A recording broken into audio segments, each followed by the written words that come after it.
Hema commission വിഷയത്തിൽ ഇന്നലെ മുഖ്യമന്ത്രി നടത്തിയ പ്രതികരണം കാപട്യം നിറഞ്ഞതും സ്വന്തം ഉത്തരവാദിത്തത്തിൽ നിന്നുള്ള ഒളിച്ചോട്ടമാണ്.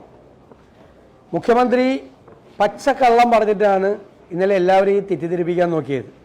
അദ്ദേഹം പറഞ്ഞത് ഹേമ കമ്മീഷൻ തന്നെ ഗവൺമെന്റിനെ അറിയിച്ചിട്ടുണ്ട്, ഒരു കാരണവശാലും റിപ്പോർട്ട് പുറത്തു വിടരുത് എന്നാണ്. എന്നാൽ ഹേമ കമ്മീഷൻ റിപ്പോർട്ടിൽ അങ്ങനെ അവർ കൊടുത്ത കത്തിൽ ഈ റിപ്പോർട്ട് പുറത്തു വിടരുത് എന്ന് അവർ പറഞ്ഞിട്ടില്ല. ആ കത്ത് പുറത്തു വരുമെന്ന് മുഖ്യമന്ത്രി ഒരിക്കലും വിചാരിച്ചില്ല. അതാണ് സംഭവം. ആ കത്ത് ഇപ്പോൾ പുറത്തു വന്നിരിക്കുകയാണ്. ആ കത്തിൽ ഈ റിപ്പോർട്ട് പുറത്തു വിടരുന്നല്ല പറഞ്ഞിരിക്കുന്നത്. ഈ റിപ്പോർട്ട് പുറത്തു വിടുമ്പോൾ സുപ്രീം കോടതിയുടെ മാർഗനിർദ്ദേശങ്ങൾ അനുസരിക്കണമെന്നാണ്.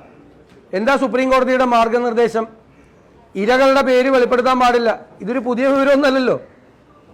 ഈ ലൈംഗിക ചൂഷണ കേസിലെ ഇരകളുടെ പേര് വെളിപ്പെടുത്താൻ പാടില്ല എന്ന് നമുക്ക് എത്ര വർഷമായിട്ട് ഇവിടുത്തെ സാധാരണ ആളുകൾക്ക് വരെ അറിയാലോ.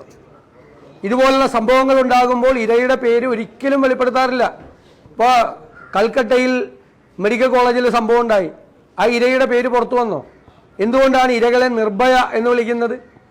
യഥാർത്ഥ പേര് വിവരങ്ങളൊന്നും അവരുടെ ബന്ധുക്കളുടെയും പേര് വിവരങ്ങൾ പുറത്തു വരാൻ പാടില്ല എന്നുള്ള സുപ്രീം കോടതിയുടെ നിർദ്ദേശമാണ്. അത് പുതിയ കാര്യമല്ല. അത് ഈ റിപ്പോർട്ടിന്മേൽ നടപടിയെടുക്കാനുള്ള ഒരു തടസ്സമല്ല. ഒരു കാര്യം നിങ്ങൾ മനസ്സിലാക്കേണ്ടത്, ഇത് പോക്സോ നിയമപ്രകാരം വരെ കേസെടുക്കേണ്ട കാര്യങ്ങൾ ഇതിൻ്റെ അകത്തുണ്ട്. കാരണം ആ റിപ്പോർട്ട് വായിച്ചാൽ നമുക്കറിയാം എന്താണ് പോക്സോ നിയമപ്രകാരം സെക്ഷൻ 21 പറയുന്നത്. എന്താണ്? Punishment for failure to report or record a case. Any person who fails to report the commission of an offence under subsection 1 of section 19 or section 20 or who fails to record such offence under subsection 2 of section 19 shall be punished with imprisonment of either description which may extend to 6 months or with the fine or with both. അതായത് ഇതറിയാവുന്ന ഒരാൾ ഒരു offence commit ചെയ്തിരിക്കുന്നു എന്ന്, POCSO നിയമപ്രകാരം ഒരു offence commit ചെയ്തിരിക്കുന്നു എന്ന് അറിഞ്ഞ ഒരാൾ അത് മറച്ചുവെക്കുകയോ റിപ്പോർട്ട് ചെയ്യാതിരിക്കുകയോ ചെയ്താൽ അതൊരു ക്രിമിനൽ കുറ്റമാണ്. 4.5 കൊല്ലം മുമ്പ് ഈ റിപ്പോർട്ട് കയ്യിൽ കിട്ടിയിട്ട് അത് വായിച്ച മുഖ്യമന്ത്രിയും അന്നത്തെ സാംസ്കാരിക മന്ത്രിയും ഇന്നത്തെ സാംസ്കാരിക മന്ത്രിയും ക്രിമിനൽ കുറ്റമാണ് ചെയ്തിരിക്കുന്നത്. ഇവർക്ക് എന്ത് തടസ്സമാണുള്ളത്? ഇപ്പോൾ പറയാം FIR എടുക്കാൻ പറ്റില്ല. FIR എടുക്കണമെന്നല്ലല്ലോ ആരും പറഞ്ഞത്. അന്വേഷണം നടത്തണ്ടേ? ഈ കൊടുത്തിരിക്കുന്ന കമ്മീഷൻ റിപ്പോർട്ട് മാത്രമല്ല, ഇരകൾ കൊടുത്തിരിക്കുന്ന മൊഴിയാണ്, പെൻഡ്രൈവ്, വാട്സപ്പ് മെസ്സേജുകൾ, പെൻഡ്രൈവ് തുടങ്ങിയ തെളിവുകൾ അടക്കമുള്ള സാധനങ്ങൾ സർക്കാരിൻ്റെ കയ്യിൽ 4.5 വർഷമായിട്ടിരിക്കുകയാണ്. തെളിവുകൾ, ഇരകളുടെ മൊഴികൾ ഉൾപ്പെടെ, ലൈംഗിക ചൂഷണത്തിന് ഇരകളായ സ്ത്രീകളുടെ മൊഴി ഉള്ള പെൻഡ്രൈവ് വരെ സർക്കാരിൻ്റെ കയ്യിൽ ഇരുന്നിട്ട് അത് മറച്ചു വെച്ച് ഒരു അന്വേഷണം പോലും നടത്തിയില്ല. ഇവിടെ എന്നിട്ട് പറയാണ് ആരെങ്കിലും വന്ന് പരാതി നൽകിയാൽ അന്വേഷിക്കാം. ഈ കമ്മീഷൻ റിപ്പോർട്ടിൽ തന്നെ പറഞ്ഞിട്ടുണ്ടല്ലോ, ഒരു കാരവൻ ഡ്രൈവർ ഒരു നടിയുടെ മുറിയിൽ അതിക്രമിച്ച് കയറി ഇരുന്നിട്ട് അവർ പോലീസിന് പരാതി കൊടുത്തിട്ട് ഒരു നടപടിയും സ്വീകരിച്ചില്ല എന്ന് ഈ റിപ്പോർട്ടിൽ തന്നെ പറയുന്നുണ്ട്. മാത്രമല്ല, ഇതിനെന്തിനാണ് ഇങ്ങനെ ഒരു ഒഫൻസ് നടന്നു, ഒഫൻസിന്റെ പരമ്പര നടന്നു എന്ന് വ്യക്തമായി, നടന്നതിൻ്റെ തെളിവുകളുണ്ട്, മൊഴിയുണ്ട്. അതിന്റെ പുറത്ത് ഒരു അന്വേഷണം നടത്തി. ഞങ്ങൾ അതാ പറഞ്ഞത്, ഒരു വനിതാ IPS, സീനിയർ ആയിട്ടുള്ള വനിതാ IPS ഉദ്യോഗസ്ഥരുടെ ഒരു ഇൻവെസ്റ്റിഗേഷൻ ടീം ഉണ്ടാക്കി അന്വേഷിച്ച് നടപടിയെടുത്താൽ മതി. പക്ഷെ അന്വേഷിക്കാൻ തയ്യാറല്ല. എന്നിട്ട് മുഖ്യമന്ത്രി എന്തൊരു കള്ളമാണ് പറയുന്നത്.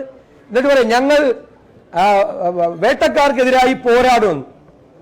4.5 കൊല്ലമായിട്ട് ഏത് വേട്ടക്കാരനെതിരായിട്ടാണ് ഈ മുഖ്യമന്ത്രി പോരാടിയത്? ഈ വേട്ടക്കാരെ മുഴുവൻ സംരക്ഷിക്കുകയാണ് ചെയ്തത്, അവരെ ചേർത്ത് പിടിക്കുകയാണ് ചെയ്തത്. വേണ്ടപ്പെട്ട ആളുകൾ, സർക്കാരിന് വേണ്ടപ്പെട്ട ആളുകൾ ഇതിനകത്തുള്ളത് കൊണ്ടാണ് അവരെ സംരക്ഷിക്കാൻ വേണ്ടി ശ്രമിച്ചത്. CPM-ന് ഒരു പരിപാടിയുണ്ട്, CPM-ന്റെ ആരെയും കുറിച്ച് പരാതി വന്നാൽ പാർട്ടി അന്വേഷിക്കുള്ളൂ. അതുപോലെയല്ലല്ലോ ഇതൊരു തൊഴിലിടത്തിൽ നടത്തിയ ലൈംഗിക ചൂഷണം, മയക്കുമരുന്നിന്റെ അമിതമായ ഉപഭോഗം, അതുപോലെ ക്രിമിനൽ വൽക്കരണം, ഭീഷണിപ്പെടുത്തൽ, ഭയപ്പെടുത്തൽ, ഇതെല്ലാം ഈ കേസിലുണ്ട്. അതിനുള്ള മുഴുവൻ തെളിവുകളുണ്ട്. എന്നിട്ട് യാതൊരു വിധത്തിലും ഇത് അന്വേഷിക്കില്ല എന്നുള്ള നിലപാടാണ് സർക്കാരിൻ്റെ നിലപാട്. ഇത് പ്രക്ഷോഭണത്തിലേക്ക് കേരളം പോകും. കാരണം ഒരു തൊഴിലിടത്തിൽ നടത്തിയിരിക്കുന്ന ഈ അക്രമ പരമ്പര, ലൈംഗിക ചൂഷണ പരമ്പരയുടെ മുഴുവൻ തെളിവുകളും സർക്കാരിൻ്റെ കയ്യിലുണ്ടായിട്ടും അന്വേഷിക്കില്ല എന്നുള്ള നിലപാടാണ് ഗവൺമെൻറ് എടുത്തിരിക്കുന്നത്. ഇന്നലെ മുഖ്യമന്ത്രി പറഞ്ഞതിൻ്റെ അർത്ഥം എന്താ? അന്വേഷിക്കില്ല എന്നാണ്. ബാക്കിയൊക്കെ പറഞ്ഞ് പോരാടും എന്ന് പറയും. എന്ത് പോരാട്ടോ? സിനിമ കോൺക്ലേവ് നടത്തുന്നു.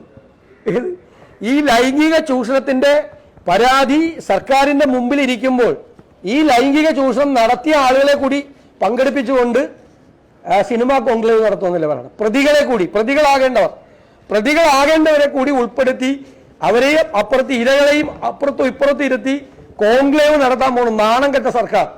ഞാൻ ഇത്തരം വാക്കുകൾ സാധാരണ ഉപയോഗിക്കാറില്ല, പക്ഷെ ഇവിടെ പറയാതിരിക്കാൻ പറ്റില്ല. നാണം കെട്ട സർക്കാരാണ്. നാണം കെട്ട സർക്കാർ. നിയമപരമായ ബാധ്യതയാണ് ഗവൺമെന്റിന്റെ, നിയമപരമായ ബാധ്യത, ലീഗൽ ഒബ്ലിഗേഷനാണ് ഗവൺമെന്റിൻ്റെത്.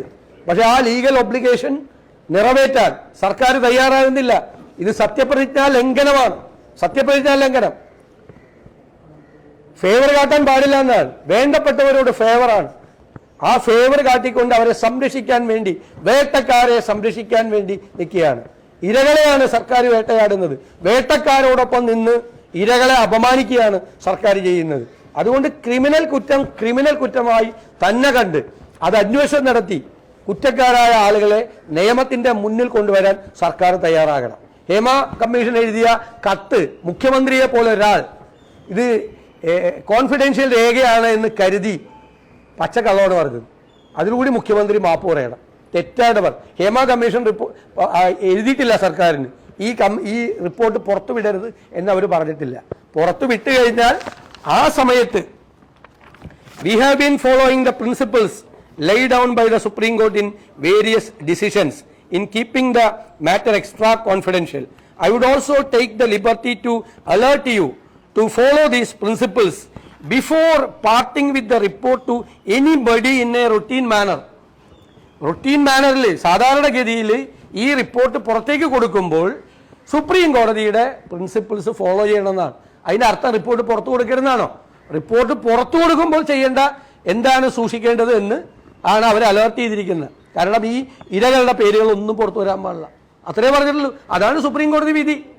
എന്നിട്ട് അതിനെ ദുർവ്യാഖ്യാനം ചെയ്ത് ഹേമ കമ്മീഷൻ പറഞ്ഞു പുറത്തു കൊടുക്കരുത്. ഹേമ കമ്മീഷൻ പുറത്തു കൊടുക്കുമ്പോൾ ചെയ്യേണ്ട കാര്യങ്ങളാണ് ആ കത്തിൽ പറഞ്ഞിരിക്കുന്നത്. മുഖ്യമന്ത്രിയെ പോലെ ഒരാൾ ഈ സ്ഥാനത്തിരുന്നുകൊണ്ട് ഒരു കമ്മീഷൻ എഴുതിയ, ഹേമ കമ്മിറ്റി എഴുതിയ ഒരു ലെറ്റർ ഇങ്ങനെ ദുർവ്യാഖ്യാനം, ഇത് പുറത്തു പോലെന്നാണ് മുഖ്യമന്ത്രി വിചാരിച്ചത്. അത് പുറത്തു വന്നു. ആ പുറത്തു വന്ന കത്തിൽ വളരെ വ്യക്തമായി അവർ പറഞ്ഞിട്ടുണ്ട്. ഈ മുഖ്യമന്ത്രി വരെ വന്നിരുന്നു നുണ പറയാണ്. ആരെ രക്ഷിക്കാനാണ്? വേട്ടക്കാരെ രക്ഷിക്കാൻ. വേട്ടക്കാരെ രക്ഷിക്കാനുള്ള ശ്രമമാണ് സർക്കാർ നടത്തിക്കൊണ്ടിരിക്കുന്നത്.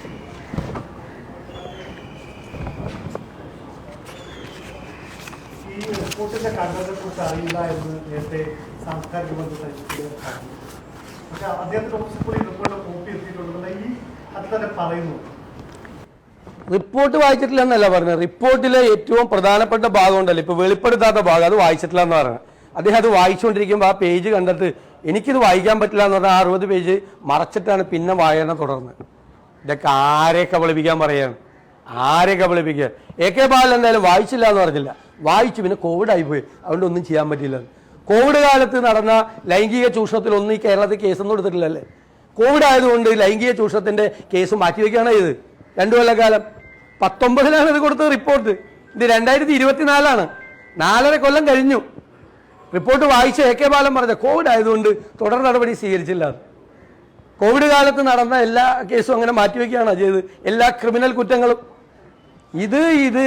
ഇത് പോലീസിന് റിപ്പോർട്ട് ചെയ്യാത്ത സർക്കാരിൻ്റെ നടപടി, മന്ത്രിമാരുടെ നടപടി, മുഖ്യമന്ത്രിയുടെ നടപടി ക്രിമിനൽ കുറ്റമാണ്.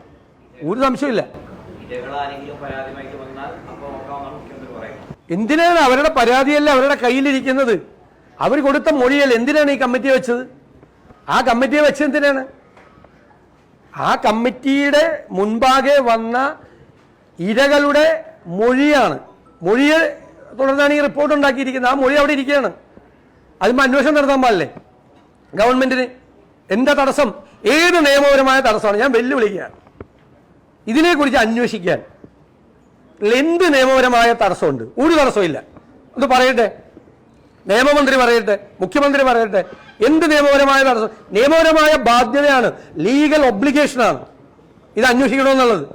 അതിൽ നിന്നാണ് ഒളിച്ചുവിടുന്നത്. ഒരു കാരണവശാലും ഇത് അന്വേഷിക്കാതിരിക്കാൻ പറ്റില്ല. എന്നാൽ പിന്നെ ഇനി തൊഴിലിടങ്ങളിൽ നടക്കുന്ന ചൂഷണത്തിന് എങ്ങനെയാണ് അന്വേഷിക്കാൻ പറ്റുന്നത്? അപ്പം ഇതുപോലെ പറഞ്ഞാൽ മതി, ഇത് പുറത്തുവിടാൻ പാടില്ല, കോൺഫിഡൻഷ്യലാണ്, അല്ലേ, ഹൈലി കോൺഫിഡൻഷ്യലാണ്. എല്ലാ ലൈംഗിക ചൂഷണവും ഹൈലി കോൺഫിഡൻഷ്യലാണ്. പേര് പുറത്തുവിടാൻ പാടില്ല, അവരുടെയും ബന്ധുക്കളുടെ ഇരകളുടെ, അത്രയല്ലേ ഇതിനകത്തും, അല്ലാതെ ഒന്നുമില്ല കൂടുതലേ. അതല്ലേ നിങ്ങളെല്ലാം മാധ്യമങ്ങളെല്ലാം റിപ്പോർട്ട് ചെയ്ത് കൽക്കട്ടയിലെ പെൺകുട്ടിയുടെ പേര് ആരെങ്കിലും റിപ്പോർട്ട് ചെയ്തോ? എൻ്റെ സ്ഥലപ്പേര് പോലും ഇപ്പോൾ പറയാൻ പാടില്ലെന്നാണ്. പണ്ട് സൂര്യനെല്ലി പെൺകുട്ടി എന്നൊക്കെ പറയുക, അതൊന്നും പാടില്ല എന്നാണ് ഇപ്പോൾ പറഞ്ഞത്. സ്ഥലപ്പേര് പോലും ആളെ ഐഡന്റിഫൈ ചെയ്യാൻ സാധ്യതയുള്ള ഒന്നും പറയാൻ പാടില്ല. അതാണ് സുപ്രീം കോടതി ലേ ഡൗൺ ചെയ്ത പ്രിൻസിപ്പിൾ. അതിന് അന്വേഷണം നടത്താൻ പാടില്ലെന്നാക്കി. എരയെ പറ്റി പുറത്തു പോകും അന്വേഷണം നടത്തിയ. എന്തൊരു വിചിത്രമായ വാദഗതികളാണ് സർക്കാർ മുന്നോട്ട് വയ്ക്കുന്നത്.